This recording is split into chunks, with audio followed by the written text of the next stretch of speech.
여러분 안녕하십니까? 포항 MBC 뉴스입니다. 경북 동해안도 태풍 미탁의 영향권에 들어 오늘부터 많은 비가 내리면서 경북 동해안 시군도 비상입니다.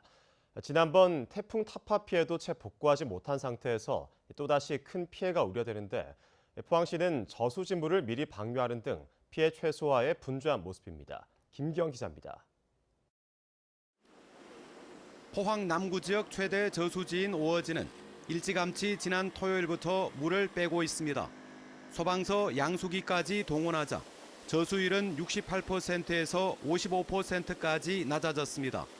하류인 냉천 수변 시설물을 보호하고 5,000업의 침수를 차단하기 위해 농업용수가 시급하지 않은 수확철을 맞아 방류를 선택했습니다.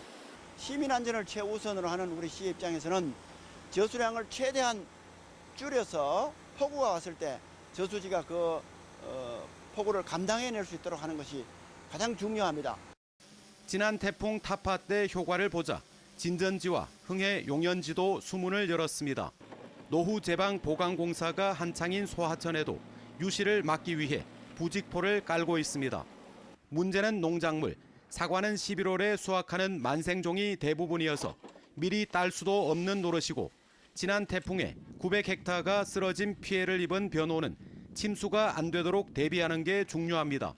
일선 농협에서는 태풍이 왔을 때는 오히려 농작물을 살피러 논밭에 나가지 말 것을 당부하는 문자를 발송하고 있습니다. 최고 급한 게 배수로 작업하는 겁니다. 먼저 해주시고 그다음 비닐하우스 같은 경우는 태풍에 안전하도록 묶음을 처리해 주시고요. 만약 태풍이 오면은 안전한 장소에 계시는 게 포항시 재난상황실도 긴박합니다. 태풍 예상 진로를 모니터에 띄워놓고 시시각각 변하는 풍속과 강우량을 확인하고 있습니다.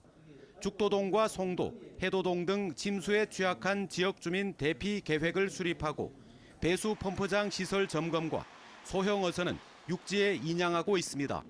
60년 만에 7번째, 열흘 만에 잇따라 북상하는 태풍. 오기 전부터 기록을 세운 만큼 동해안을 빠져나갈 때까지 긴장의 끈을 놓칠 수 없습니다. MBC 뉴스 김기영입니다. 제18호 태풍 미탁이 북상함에 따라 경주시는 내일 황성공원 특설무대에서 하려던 신라문화제 서재와 개막식을 하루 늦춰 4일 저녁에 하기로 결정했습니다. 3일 예정된 마상무예와 진흥왕 행차, 코스프레 퍼레이드 등도 날씨 상황에 따라 진행 여부를 결정하기로 했습니다. 또 내일부터 예정된 영덕 국제로봇 필름페어도 야외 행사를 3사 오션비치 리조트로 장소를 옮기고 헬기 경납고의 드론 체험 등은 예정대로 진행합니다. 울진군도 오는 3일부터 6일까지 열기로 했던 금강송 송이와 친환경 농산물 축제 일정을 5일부터 7일까지로 변경하고 태풍 피해가 심할 경우 전면 취소하기로 했습니다. 농축수산물의 원산지 표시 제도가 시행된 지 25년이 지났지만 위반 행위는 여전히 줄지 않고 있는 것으로 나타났습니다. 강석호 의원이 제출받은 국감 자료에 따르면 지난해 농축산물 원산지 허위 표시 위반은 2,800여 건, 원산지 미표시 1,600여 건이며 수산물의 경우는 각각 190여 건과 900건에 이릅니다. 주요 위반 품목은 중국산 배추김치와 낙지, 외국산 소고기와 오징어 젓갈 등입니다. 경주를 찾는 관광객이 불국사와 동궁과 월지 등을 중심으로 늘어나는 추세를 보이고 있습니다. 올해 불국사를 찾은 관광객은 98만 8천여 명으로 지난해 같은 기간보다 28%나 늘었고 동궁과 월지 관광객은 101만 4천여 명으로 전년보다 24% 증가했습니다. 경주 전체 관광객도 856만여 명으로 지난해 같은 기간보다 8%인 7만여 명이 늘어났고 지진 이전인 2016년 844만 명을 넘어섰습니다. 이상으로 포항 MBC 뉴스를 마칩니다. 여러분 고맙습니다.